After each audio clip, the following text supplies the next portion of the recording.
So I have the function g of x is equal to 9 times 8 to the x minus 1 power, and it's defined for x being a positive, or if x is a positive integer.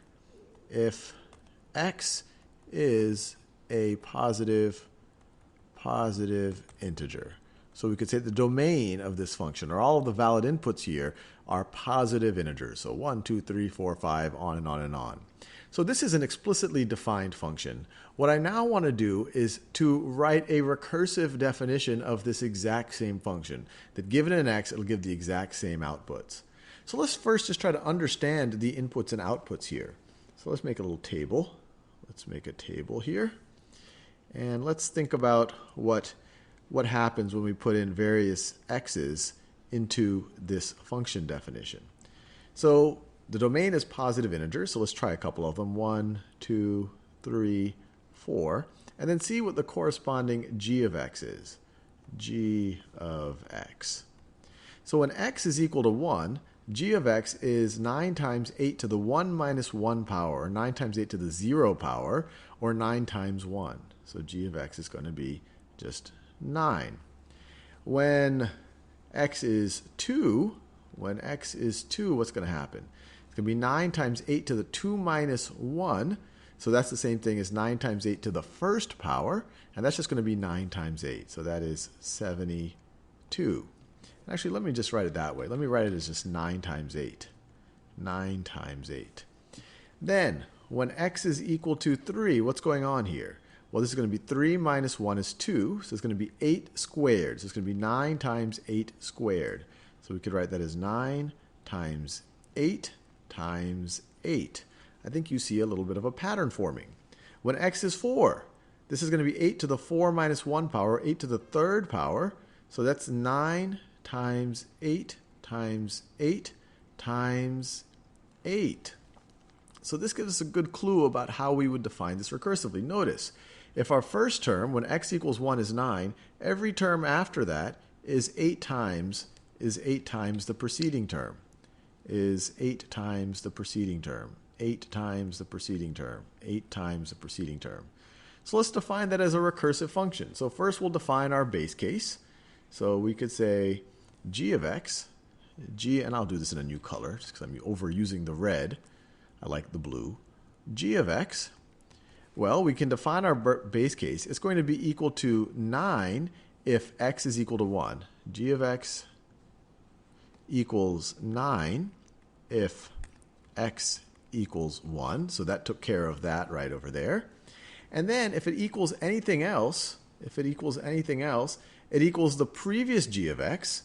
So if we're looking at,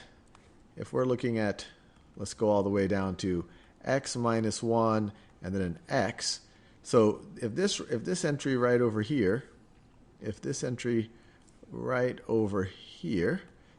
g of x minus 1,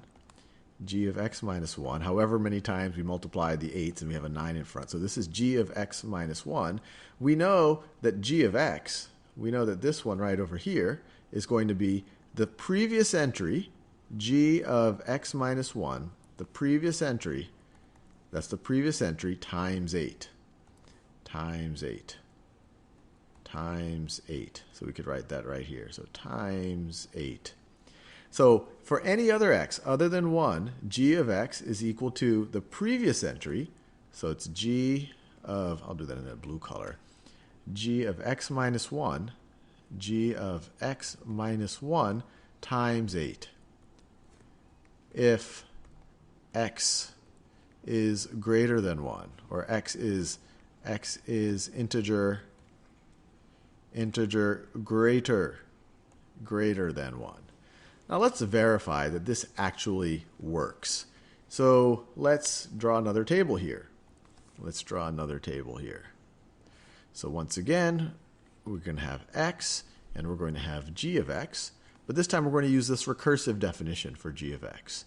And the reason why it's recursive is that it's referring to itself. In its own definition, it's saying, hey, g of x, well, if x doesn't equal 1, it's going to be g of x minus 1. It's using the function itself. But we'll see that it actually does work out.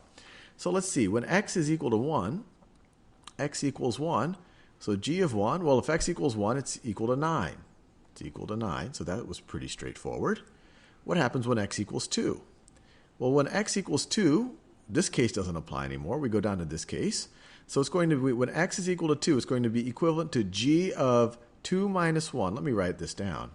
It's going to be equivalent to g of 2 minus 1 times 8, which is the same thing as g of 1 times 8. And what's g of 1? Well, g of 1 is right over here. G of 1 is 9. So this is going to be equal to 9 times 8, exactly what we got over here. And of course, this was equivalent to g of 2.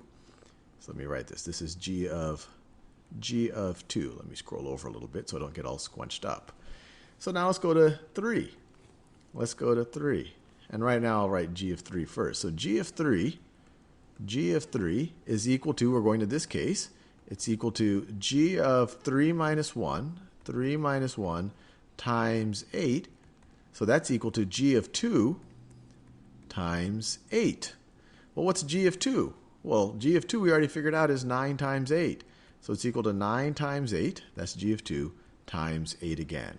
And so you see we get the exact same results. So this is the recursive definition of this function.